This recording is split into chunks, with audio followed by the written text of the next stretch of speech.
Bienvenidos a la presente edición de Senado Noticias, edición central. En este lunes 14 de agosto, como siempre, a esta hora de la noche nos sintonizamos para saber qué informaciones marcaron esta jornada en el trabajo legislativo. Soy Betsabe Fuentes, vamos ahora a revisar los titulares. Comisión de Salud firmó transversalmente proyecto para incorporar carreras como la kinesiología a la primera categoría del Código Sanitario. Inician votación en particular de proyecto que regula la protección de los datos personales. Envían proyecto de acuerdo para pedir al gobierno a que mantenga los grados y sueldos de los funcionarios honorarios que son traspasados a contrata. Y comenzamos las noticias con la información emanada de la Comisión de Salud porque legisladores llegaron a un acuerdo transversal para incorporar a kinesiología en las carreras incorporadas en el Código Sanitario. Lo revisamos todo a continuación. A partir de un proyecto transversal presentado por los senadores de la Comisión de Salud, kinesiólogos, terapeutas, nutricionistas y fonoaudiólogos, entre otras profesiones médicas, podrían ser incorporados como especialistas de primera categoría en el Código Sanitario, concretando un viejo anhelo ya que hoy su función está limitada y para atender necesitan la derivación de otro facultativo. Así lo confirmó el presidente de la Comisión de Salud, Guido Girardi, al término de la más reciente sesión de la instancia. Vamos a presentar también una iniciativa para incorporar al Código Sanitario a distintas carreras de la salud que hoy día no están incorporadas, como son los kinesiólogos, los nutricionistas, los fonoaudiólogos, los terapeutas ocupacionales, que son parte del equipo de salud y deben estar incorporados en el Código Sanitario. De acuerdo a los profesionales de dichas especialidades, en especial de la kinesiología, actualmente el Código Sanitario y el Reglamento 1082 impiden que los usuarios compren bonos en el sistema público y privado para estas atenciones puntuales de forma directa, encareciendo con ello el sistema. De allí que la senadora Carolina Goich anticipara que tras la firma del proyecto, este podría empezar a debatirse inmediatamente en las siguientes sesiones. Tal cual como lo comprometimos en la comisión, para incorporar la kinesiología y otras profesiones del ámbito de la medicina en la ley médica. Hoy día nosotros vamos a firmar en conjunto, transversalmente, es decir, todos los parlamentarios, senadores de la comisión, un proyecto que esperamos ya poder tramitar en la próxima sesión y que justamente recoge los planteamientos que nos hicieron desde el Colegio de Kinesiólogos, también los estudiantes, que hay que destacar que han estado presentes, muy organizados y haciendo propuestas. Desde la Comisión de Salud también se destacó el grado de organización gremial, por ejemplo, desde el ámbito de la kinesiología, donde tanto el órgano colegiado y la Federación de Estudiantes de la carrera han estado presentes para expresar sus inquietudes y recalcan los principales objetivos que persiguen con esta discusión. Lo principal para nosotros son dos modificaciones, una en el artículo 112 del Código Sanitario, que necesitamos y queremos en el fondo que la palabra kinesiología quede intercalada entre las palabras odontología y química y farmacia, y tal vez el más importante y relevante para nuestra profesión es la modificación del artículo 113, donde queremos que vaya designado el rol que cumple el kinesiólogo dentro de la sociedad. Para nosotros básicamente lo que como estudiantes nos abre las puertas sobre todo para ser parte de la Red Latinoamericana de Estudiantes de Kinesiología, que no cuenta con un proyecto de ley el cual nos hace ser un proyecto de ley, su columna vertebral. No tenemos acuerdos, no podemos generar alianza con otras federaciones, asociaciones similares a nosotros, porque no contamos con esta ley que nos permite hacer estos convenios, estos acuerdos, y nos margina de estos posibles intercambios con otras universidades de otros países del mundo. La Secretaría de la Comisión de Salud confirmó la firma del proyecto de ley en cuestión y su ingreso a la oficina de partes, por lo cual la instancia está en condiciones de escuchar a representantes de otras de las especialidades que se pretenden incluir en esta modificación legal. Asimismo, está la voluntad de fundir el texto con el perteneciente al senador Francisco Chaguán, en espera de insistencia por el rechazo de modificaciones en la comisión mixta y que otorga carácter universitario a la kinesiología, la fonoaudiología, la enfermería, obstetricia y puericultura, nutrición y dietética, tecnología médica y terapia ocupacional. Y cambiamos de tema porque un grupo de senadores se reunieron con el ministro de Hacienda, Rodrigo Valdés, para solicitar un acuerdo que pueda mejorar las condiciones laborales de los trabajadores honorarios. Específicamente, se pidió mantener los grados y sueldos de los trabajadores honorarios de servicios públicos que son traspasados a contrata. ¿De qué se trata este acuerdo? Lo revisamos en el siguiente informe. Según la Ley de Presupuesto 2017, el traspaso de un funcionario de honorario a contrata deberá respetar y mantener su remuneración bruta. El problema es que una fórmula presentada en una circular enviada por el Ministerio de Hacienda estaría mermando las remuneraciones de aquellos funcionarios que son traspasados en su calidad jurídica. Por ello, senadores de distintos sectores firmaron un proyecto de acuerdo para pedir al gobierno a que se respete el mismo grado y sueldo del funcionario o funcionaria al ser traspasados. Ellos están levantando una lucha nacional que vamos a apoyar. Los funcionarios a honorarios y a contrata son el 80% en algunos servicios y son los que hacen la pega. Por tanto, creo que el ministro tiene que cumplir su palabra o la discusión de presupuesto va a estar muy compleja. Esto demuestra nuevamente que el Estado es el peor empleador, que le exige al sector privado que cumpla ciertas normativas, pero que él con sus trabajadores no la cumple. Ojalá el gobierno pueda encontrar una solución intermedia, pero en cualquier caso, la formalización del trabajo va a aparejar tener sistema de salud y adicionalmente pensiones. Por ello, distintas asociaciones de funcionarios de servicios públicos llegaron al Congreso para insistir en sus peticiones. Señalan que algunos honorarios han perdido no solo sus grados y remuneraciones, sino que incluso sus estamentos. Nos vemos vulnerados una vez más los trabajadores honorarios y que llevamos muchos años en el servicio y nos están traspasando a estamentos que no nos corresponden, a profesionales, a estamentos auxiliares. Los sueldos se verían reducidos hasta en un 40% de todos aquellos honorarios que hoy día, que gracias al esfuerzo que ha hecho el gobierno al traspaso de estos honorarios, hoy día nos vamos a ver perjudicados en nuestro presupuesto mensual. Reclamación que quedó en manos del Ministerio de Hacienda con el objetivo de que este no solo revise la situación para este año, sino que también para cuando se discuta la ley del presupuesto del 2018. Y nos vamos ahora hasta el ex Congreso Nacional, donde durante esta jornada sesionó la Comisión de Hacienda para seguir con el debate en particular de las normativas que contempla un importante proyecto que viene a fortalecer al Servicio Nacional del Consumidor. Hablamos del SERNAC, que nos va a contar lo que fue esta jornada es la periodista Bárbara Antillanca, quien ya vemos en pantalla. Bárbara, ¿cómo estás? Muy buenas noches.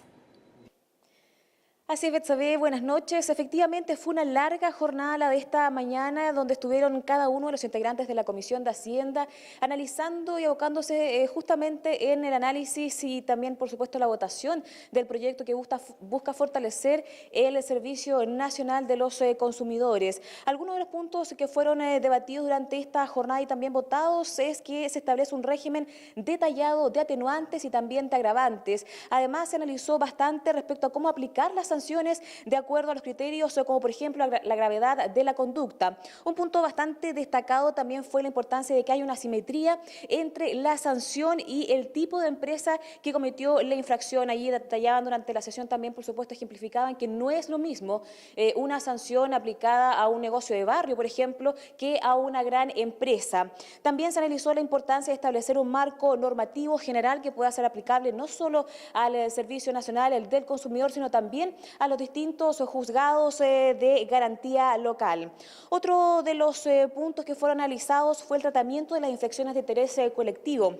En este punto se analizó la posibilidad de aplicar una multa por cada consumidor afectado. Esto en particular es algo que ya existe actualmente en la legislación de nuestro país, pero que a través de este proyecto entonces se establecen algunos criterios y también límites al respecto, como por ejemplo que si la empresa compensó correctamente a los consumidores, finalmente esta sería una sanción que no sería aplicable para esa determinada empresa. Además, las multas no pueden exceder el 30% de las ventas de esa línea o de ese producto o de ese servicio, no de las ventas totales de la empresa. ¿Esto por qué? Porque si bien es cierto es importante sancionar a quienes cometan infracciones a la ley del consumidor, no es la idea, tal como lo comentaban los senadores, afectar la productividad de la empresa. En el caso, eso sí, de las pequeñas y medianas empresas, de las pymes, este porcentaje se disminuiría a solo un 10%. Eso, o también está la posibilidad de sancionar de acuerdo al doble del beneficio económico obtenido por la infracción. Eso es finalmente lo que va a quedar a criterio entonces del tribunal en función de cada caso. Eso fue parte de lo que se analizó durante esta mañana y que pudimos conversar con algunos de los senadores a la salida y al término de esta comisión. Escuchemos. Hay mucho abuso en los distintos bienes, en los distintos servicios. Y lo que busca este proyecto es crear instrumentos para eliminar eso, para un cambio cultural en el fondo, de que aquí se entienda que quien no respeta a los consumidores en ciertos aspectos va a tener sanciones muy fuertes. Y por eso que las multas tienen un techo muy alto, el techo. O sea, pueden llegar a ser muy altos. Personalmente le planteo al gobierno la posibilidad de que las multas que son altas vayan a beneficio de los usuarios, no del Estado como es ahora. Me parece que lo lógico es lo razonable, eso es parte de la discusión, tendrá que ser iniciativa de ellos. Hay muchos juzgados de policía local en Chile, que lo constituye un juez o una jueza. En consecuencia, podría ocurrir que ante un mismo caso pudieran tener visiones distintas o casos similares. Creemos que con la ley que se está aprobando y los reglamentos, esto va a permitir disminuir esas diferencias.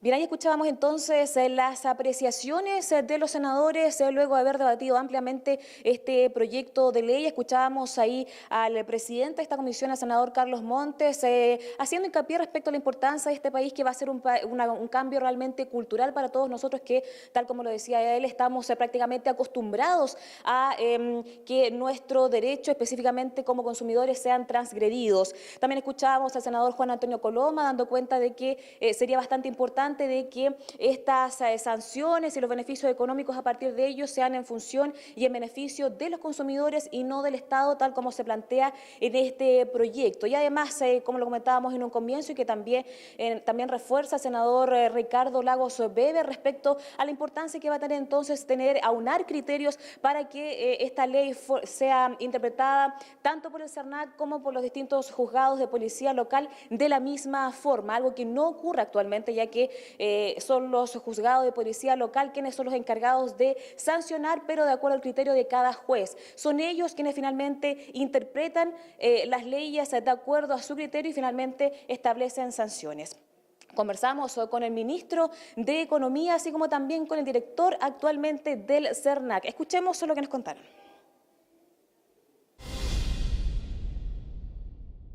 Hoy día estamos generando un nuevo procedimiento donde los reclamos al CERNAC van a poder ser vistos por el CERNAC y el proveedor va a tener la obligación de responderle al CERNAC y el CERNAC va a poder establecer algún tipo de sanción, va a poder establecer algún tipo de medida para poder hacer valer los derechos de los consumidores. Desde el año 1990 hasta ahora el CERNAC no tiene una ley de planta propia. Eso es lo que hace este proyecto de ley y lo que creemos también, junto con el fortalecimiento de las asociaciones de consumidores, que se establece una serie de normas para facilitar su actividad, se les da también mayores recursos, se le reconoce la calidad de asociaciones de consumidores nacionales, algunas que llevan también mucho tiempo trabajando en defensa de los derechos de los consumidores. Es un proyecto de ley que avanza, que esperamos que sea ley y que va a establecer entonces un equilibrio en la cancha. Claro, un CERNAC más fortalecido, más robustecido, con mayores atribuciones, con la capacidad de sancionar y también de fiscalizar, que es bastante distinto al CERNAC que conocemos actualmente, que solamente tiene la atribución de poder mediar entre el proveedor, entre la empresa que eventualmente se provocó la infracción versus el consumidor. Mayores atribuciones entonces que van a fortalecer a esta institución a favor, por supuesto, de todos los consumidores. Un importante proyecto que va a seguir siendo analizado entonces en una próxima sesión durante este miércoles por la mañana y que probablemente podría continuar durante la tarde. Lo importante, eso sí, destacaba a los senadores, es despachar lo antes posible este proyecto para que pueda ser visto rápidamente en la sala de sesiones del Senado y ser despachado a su tercer trámite constitucional a la Cámara de Diputados. Betsabe. Completo el informe de nuestra periodista Bárbara Antillanca desde el Congreso Nacional en Santiago con toda la información de lo que fue la Comisión de Hacienda y el proyecto de fortalecimiento al CERNAC. Nosotros cambiamos de tema porque esta noche tenemos un nuevo estreno del programa Contrapuntos, donde el periodista Sergio Campos va a entrevistar en esta ocasión al senador Ricardo Lagos Weber de temas varios, entre ellos lo que fue, por ejemplo, su regreso tras sufrir un infarto que lo dejó varios días fuera de esta corporación, la coyuntura nacional y política, a meses ya de que se realicen las elecciones presidenciales de noviembre próximo. Todo lo que pasa a nivel regional y nacional, no se lo pierda. Contrapuntos después de la presente edición de Senado Noticias. Y la Comisión de Constitución comenzó la votación en particular de las indicaciones al proyecto que viene a instaurar la protección de los datos personales. Recordemos que esta iniciativa además genera una nueva institucionalidad en nuestro país sobre estos temas y crea la Agencia Nacional de los Datos Personales. ¿Cómo va el avance de este proyecto? Lo revisamos todo en la siguiente nota. Con la votación de al menos 4 artículos del proyecto que regula la protección y el tratamiento de los datos personales, creando además la Agencia de Protección en este sentido, la Comisión de Constitución dio inicio a la fase particular del texto que actualmente se encuentra en primer trámite. Con la presencia de representantes del Ministerio de Hacienda, la instancia pretende sentar las bases de una nueva institucionalidad que perfeccione el resguardo de información sensible de tipo personal, avances concretos, cuyos ejemplos prácticos entregó el presidente de la Comisión, senador Felipe Arboe. Desde el momento en que usted establece quiénes son los tratadores de datos, los responsables de bases de datos, no se pueden andar vendiendo bases de datos que no tengan la autorización de su titular, para decirlo de otra forma. Si usted está incorporado a una base de datos determinada y usted no ha dado el consentimiento, va a tener el derecho de cancelación, es decir, reclamarle a la Agencia de Protección de Datos para que persiga la responsabilidad del dueño de esa base y que lo saque a usted de esa base de datos, el cual va a tener, por una parte, un régimen de multas, sin perjuicio de su derecho a ir a la justicia y pedir incluso una indemnización por el mal uso de sus datos personales. El titular de la Comisión de Constitución también destacó otros aspectos que son innovadores dentro de esta iniciativa y que están hechos pensando en el futuro de la protección de los datos personales, con una institución empoderada al respecto. Hemos incorporado elementos importantes, tales como, por ejemplo, todo lo que es la matriz genética, que no estaba contemplada. La evolución de la ciencia es un desafío para el derecho, y esta es una ley que va a ser una ley moderna, una ley protectora y que nos va a ubicar a nivel internacional como un país adecuado, que eso nos va a permitir hacer negocios con otros países en materia de datos, siempre teniendo en vista la debida protección de los ciudadanos. Y hasta aquí hemos llegado con la edición de Senado Noticias. A esta hora de la noche, como siempre, les recordamos, vaya a nuestras redes sociales para que sepa más de lo que va a hacer toda esta semana en el trabajo legislativo. Estamos en YouTube, en Twitter, pero además en Instagram y todas las redes sociales que ya vemos en pantalla para que sepa más del trabajo de nuestros senadores y senadoras. Soy Betsabe Fuentes, hasta aquí con todas las informaciones legislativas. Quédese ahora en la grata compañía de TV Senado.